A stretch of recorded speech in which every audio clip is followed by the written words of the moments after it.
gonads. Those hormones are even useful while the baby is in utero, since they help with tissue differentiation. But the reproductive circuitry is otherwise turned off. After a male infant is born, the HPG axis is free from the high levels of placental estrogen present in the parent's womb that were keeping it inhibited, which is why we see the early surge of testosterone in the first weeks after birth. It's kind of a test run for the system to work on its own. The HPG axis of female infants also kicks on, but the patterns of hormone release, timing, and duration is a little murky.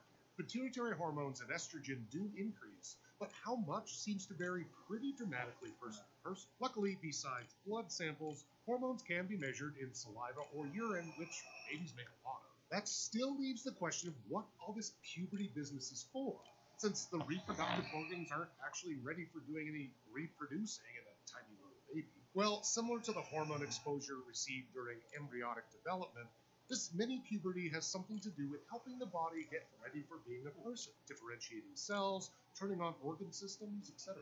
Hormones rarely do just one thing, after all. They're kind of like a multi-purpose tool. The testosterone surge in infant males has been correlated with metabolism, language skill development, and possibly even their adult fertility. It's unclear if estrogen levels in infant females correlate to growth or fertility, but we do know that female preterm babies can experience more extreme hormone levels. So that's at least another clue that there's a developmental connection. To be honest, we still don't have a complete understanding of why this baby puberty surge happens at all, let alone what makes it shut down again until the bigger teenage puberty.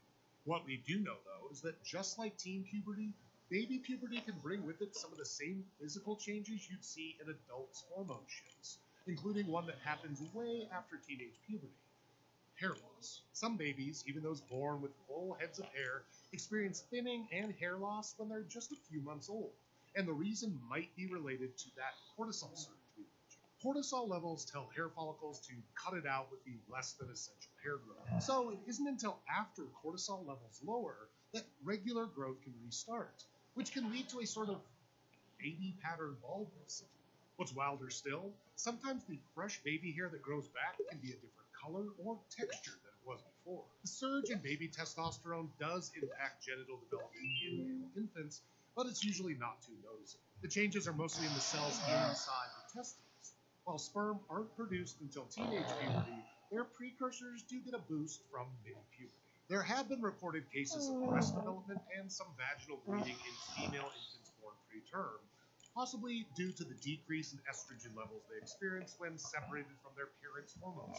But in all of those cases, the symptoms resolved on their own in a matter of months. Hormone shifts, changing body hair, and sudden growth are the most classic signs associated with teenage puberty. So it's kind of funny to think that every acne-prone and wildly moody teenager went through something like the puberty they're dealing with already. In any case, the next time you see a baby crying, have a little sympathy. Puberty can be rough, even the mini kind. Thanks for watching this SciShow episode. And if you want to know more about the quirks of how we humans grow, check out the video from our sister channel, SciShow Site, on why we have such long childhoods.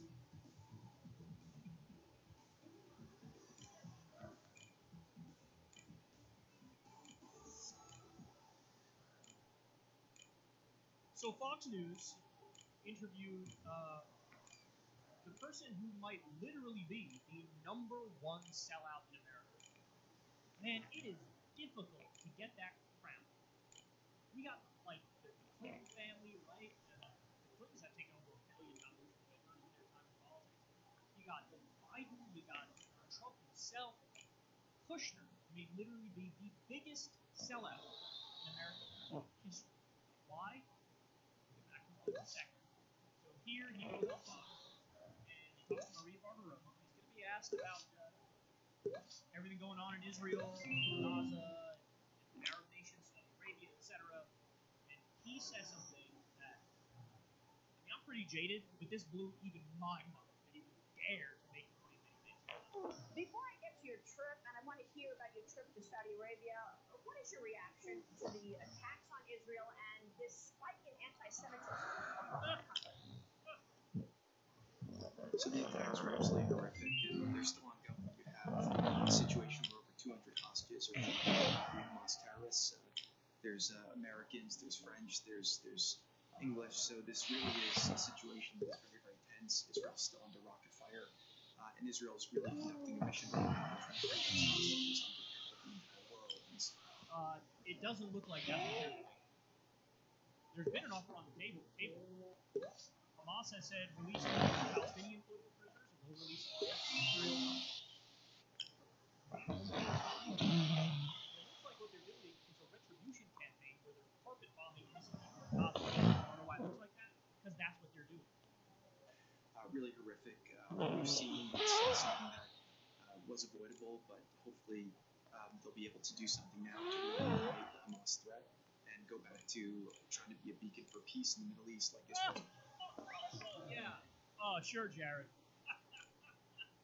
Who are you fooling? Do you think everybody was born yesterday?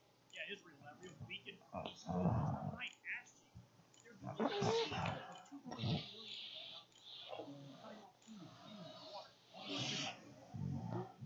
So yeah, they're really charging time. They're taking out Hamas. For many years. And of course, this is what you mediated. You mediated the Abraham Accords, and for the first time in a long time, we were all thinking that we could see peace in the Middle East with those normalized relations with Israel. Yeah, you're going to see peace in the Middle East by ignoring Palestinians. So we're going to get peace in the Middle East by not getting peace in the Middle East. That's what they're saying. Just ignore the Palestinians and work around them. Make peace with all the other nations, and then everyone will collectively not give a shit about the Palestinians. How'd that work out, by the way? What happened on October 7th is a direct rebuke of the Abraham. If it worked, you wouldn't have had something like this happen. Back to Saudi Arabia, what did you hear from the leadership in terms of potentially joining despite this war? And so it was a very interesting time to be over there, and I've been there many times before. One of the ironies is that as an American Jew, you're safer in Saudi Arabia right now than you are on a college campus at a university. As a Jew, you're safer in Saudi Arabia right now than you are on a college campus.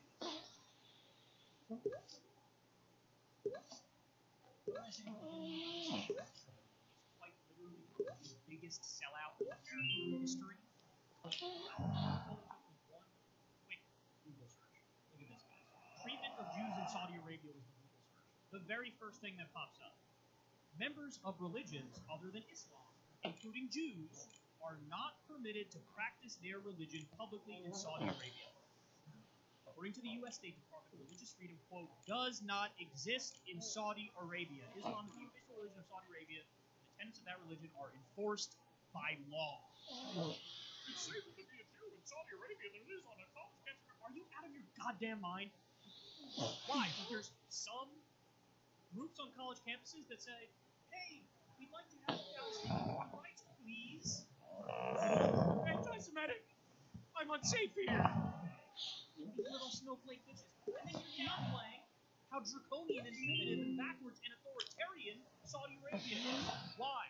Gee, I wonder why he's doing that. Could it be this? House oversight investigating $2 billion Saudi investment in Jared Kushner. So just so you understand, the sovereign wealth fund of Saudi Arabia, Kushner asked them for money for his business. And you had many officials in Saudi Arabia go, this doesn't really make sense. It's not exactly business genius. I don't know why we do this.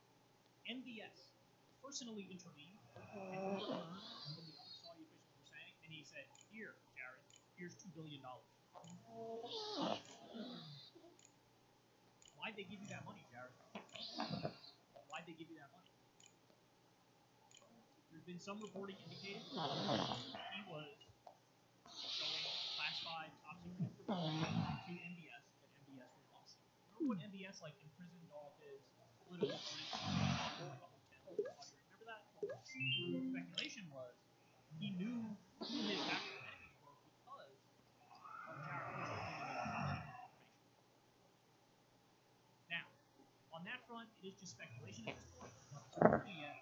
But I will say this: there's no doubt they didn't give him $2 billion for nothing. They didn't give him $2 billion because they think he has phenomenal business acumen. No. There is definitely pay-to-play going on there. He is the biggest sellout in U.S. history. And here he is with a straight face on national TV saying it's easier to be a Jew in Saudi Arabia than on a college campus in the United States of America. He's a liar. He's a liar. He's a corrupt goon. And he was caught red-handed, and he still is shameless enough to go in public and say things like this. What a sick joke, man. So now he's just one-man PR for Saudi Arabia, sucking them off in public. Hope you're really proud of yourself, Jared. Hope you're really proud of yourself. Your ass should be in prison. Lord only knows what they got for that $2 billion they paid you, but I guarantee you it ain't good, and it's criminal. Hey y'all, do me a favor and like and subscribe. It helps out big time in the algorithm. Click the bell as well for notifications when videos drop. And watch that video on screen right now. A lot of politicians who we generally like have been incredibly disappointing on the issue of Gaza. Bernie Sanders has called for a humanitarian pause, not a ceasefire. And a humanitarian pause usually means, hey, stop the bombing for a little bit. You can go right back to it after we get into some more aid trains. Really? 8,000 dead, thousands of children dead, over 90% civilian death rate, and that's your position? I mean, it's unbelievable. It's unbelievable. Anyway, so Bernie let us know. Fetterman is even worse. Fetterman has gone all in. Basically trying to get AIPAC off his ass so AIPAC doesn't want somebody to commit to him. He's gone, Israeli government, whatever you want to do. 100% on board with the Israeli government. They want to be genocidal? Be genocidal. And I will just reiterate 14 ways to Sunday that Hamas is evil, without mentioning that our tax dollars are funding the carpet bombing of Palestinian babies. That's fine. I'm fine with that. But Hamas is really bad. Okay. So anyway, this guy, Dan Kovalik, lawyer, professor, and author, he, I guess, ran into Fetterman and asked him a straightforward question of all time. He asked it respectfully and watched what happened.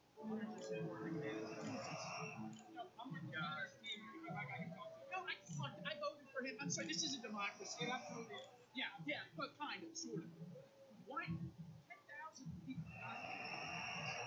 The votes of one person's life. The UN is called. I'm just listening. I know you're a nice guy. This is can I give you a point? I don't know if you guys could hear with the music, but he's basically saying 10,000 people dead. Even the Pope is asking for a ceasefire. You're a nice guy. You're a good guy. I love you.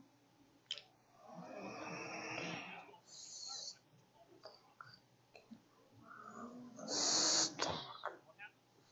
I'll mute it now so you guys. I'm probably gonna get copyright music. I'll mute it, but look at how they handle it.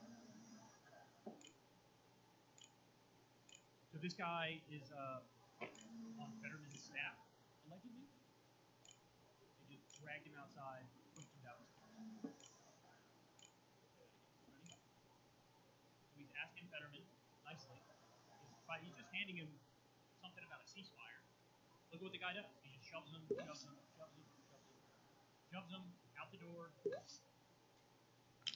Pushes him down the stairs. And now these guys are like, hey, you were like assaulted.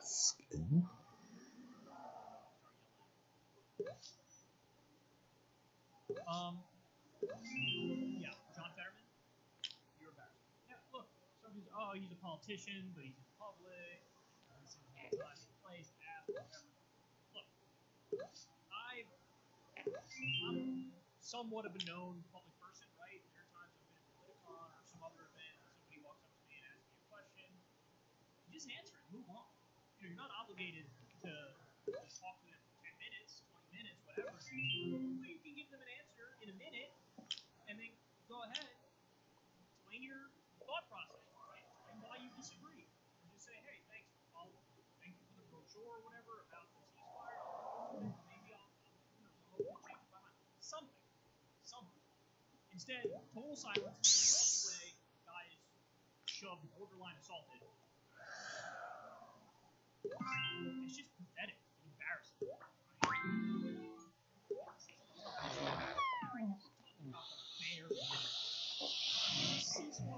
Our tax dollars are funded stop slaughtering innocent people. Is that really too much to ask? Is that really extreme? Treated like pariahs. Treated like pariahs for the most reasonable ask of all. Anyway, shout out to this guy, Dan. I apologize if I'm not pronouncing it correctly. Dan, you did a phenomenal job. And this was very, very